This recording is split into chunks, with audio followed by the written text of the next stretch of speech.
5 GB internet সকলেই পাবেন সকল সিমে, মানে 5000 MB পাবেন সিমের মধ্যে সম্পূর্ণ ফ্রিতে। আপনি পাবেন কিনা, কিভাবে 5000 MB নিবেন এবং কোনো কোড ডায়াল করতে হবে কিনা, মেয়াদ কতদিন থাকবে, আপনি পাবেন কিনা, সব কিছুর বিস্তারিত জানতে পারবেন। বেশ কিছুদিন যাবৎ কিন্তু ইন্টারনেট সংযোগ বিচ্ছিন্ন ছিল। আজ 28শে জুলাই বিকেল 3টা থেকেই আমরা মোবাইল ডেটা দিয়ে ইন্টারনেট ব্যবহার করতে পারতেছি।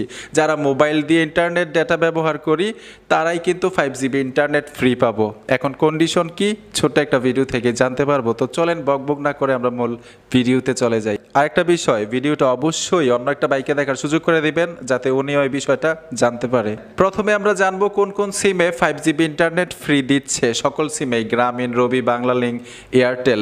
এখন কথা হচ্ছে মেয়াদ কতদিন থাকবে। মেয়াদ থাকবে মাত্র 3 দিন। আপনি 5 জিবি মানে 5000 MB ইন্টারনেট ফ্রি পাবেন। মেয়াদ থাকবে 3 দিন, 3 দিন পর্যন্ত ব্যবহার করতে পারবেন। এখন কথা হচ্ছে কারা কারা পাবেন। যেই সকল সিম দিয়ে আপনি এমবি কিনে ইন্টারনেট খরচা করেন, মানে মোবাইল ডেটার মাধ্যমে, বিষয়টা আরও সহজে আপনাদেরকে বুঝাই। ধরেন আমার 4টা সিম, রবি সিমের মধ্যে সবসময় আমি মানে এমবি কিনি, প্যাকেজগুলো কিনি, বাংলালিংকের মধ্যে কিনি না। ওই সিমের মধ্যে কিন্তু এই বোনাসটা আসবে না। আর গুরুত্বপূর্ণ বিষয়টা হচ্ছে যেই সিমের মধ্যে মেয়াদ থাকা অবস্থায় ইন্টারনেট বিচ্ছিন্ন হয়েছে ওই সকল সিমের মধ্যেই কিন্তু এই বোনাসটা আসবে।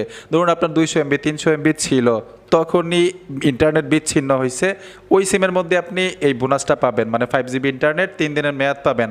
আশা করি বুঝতে পেরেছেন। কোনো কোড ডায়াল করতে হবে না, অটোমেটিক SMS চলে আসবে। তারা যাচাই বাছাই করতেছে, ইনশাল্লাহ আপনিও পাবেন যদি ইন্টারনেট ব্যবহার করে থাকেন এই সিমটা দিয়ে, মানে কোনো প্যাকেজ কিনে থাকেন। আশা করি বুঝতে পেরেছেন। ভিডিওটা দেখে যদি একটু উপকার হয়ে থাকে অবশ্যই সাথে থাকবেন। দেখা হবে নতুন ভিডিওতে। আল্লাহ হাফেজ।